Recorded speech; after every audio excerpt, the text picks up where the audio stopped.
je m'appelle Frédérique Dier, je suis maître de conférence à la faculté de droit de Rouen. Le droit ne contient pas, le Code civil ne contient pas de dispositions spécifiques à la parenté. Mais ce que je voulais faire dans mon intervention, c'était en fait de pointer les problèmes qui peuvent se poser à différents stades, soit au stade de ce que j'appelle la parenté, c'est-à-dire l'établissement d'un lien de filiation entre une personne handicapée et un enfant, et puis ensuite au stade de la parentalité, c'est-à-dire une fois que le lien est établi juridiquement, que la personne handicapée est considérée comme le parent au sens juridique du terme, comment va-t-il donc exercer cette fonction parentale et quelles sont les dispositions dans le code qui peuvent éventuellement poser question.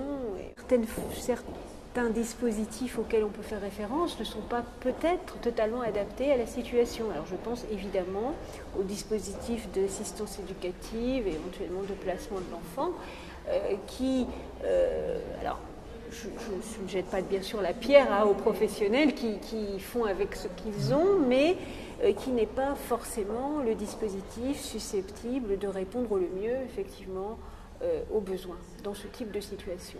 Parce qu'il faut bien voir quand même que le placement de l'enfant, c'est une situation qui a vocation à ne pas durer éternellement. Donc l'objectif étant le retour dans la famille. Et là, on peut poser la question de savoir effectivement, est-ce qu'il peut y avoir dans un certain nombre de situations retour dans la famille? La réponse, dans certains cas, c'est non. C'est que la situation n'évoluera pas. Dans le cas d'un parent qui a des difficultés d'un autre ordre, une difficulté d'un autre ordre, on peut penser que la situation effectivement peut s'améliorer et qu'il y aura un retour de l'enfant dans sa famille, qui est quand même effectivement l'objectif auquel doivent travailler les travailleurs sociaux. On ne peut pas se contenter de dire que effectivement les parents, certes, ils ont l'autorité parentale, mais que faire quand ils ne peuvent pas l'exercer? Voilà. Donc il faut se poser très clairement la question. Quand l'altération est suffisamment grave pour qu'on estime que le majeur ne peut pas agir par lui-même, ne peut pas faire les actes de la vie juridique, il a besoin d'un représentant qui sera le tuteur. Nous sommes donc ici dans un cadre où l'altération est grave et où, dans un certain nombre de cas, on ne pourra pas forcément avoir d'amélioration. La délégation d'exercice d'autorité parentale, ça me paraît être une institution qui existe dans le Code. Je pense qu'elle n'est pas suffisamment utilisée. Je pense que c'est une solution. Faire un tiers, ce qu'on peut appeler le tiers digne de confiance, qui sera un tiers soit appartenant à la famille, soit étant dans l'entourage de la famille, pas forcément vraiment, et avec une délégation effectivement d'exercice d'autorité parentale qui peut permettre effectivement de prendre des décisions relatives à la vie de l'enfant, qui sinon ne pourront pas toujours être prises, comme j'ai essayé de le montrer dans mon intervention. Quand il y a deux parents, si l'un des parents n'est pas effectivement déficient intellectuellement, on peut arriver à faire face, disons. Alors bien qu'on pourrait, je ne vais pas rentrer dans les détails techniques, mais on peut considérer quand même qu'il y a des actes graves qui doivent normalement être décidés d'un commun accord. C'est le principe de l'exercice en commun de l'autorité parentale. Et à cet égard, il n'y a pas de disposition spécifique pour la personne donc déficiente intellectuellement. Donc le principe, ça reste quand même l'exercice en commun.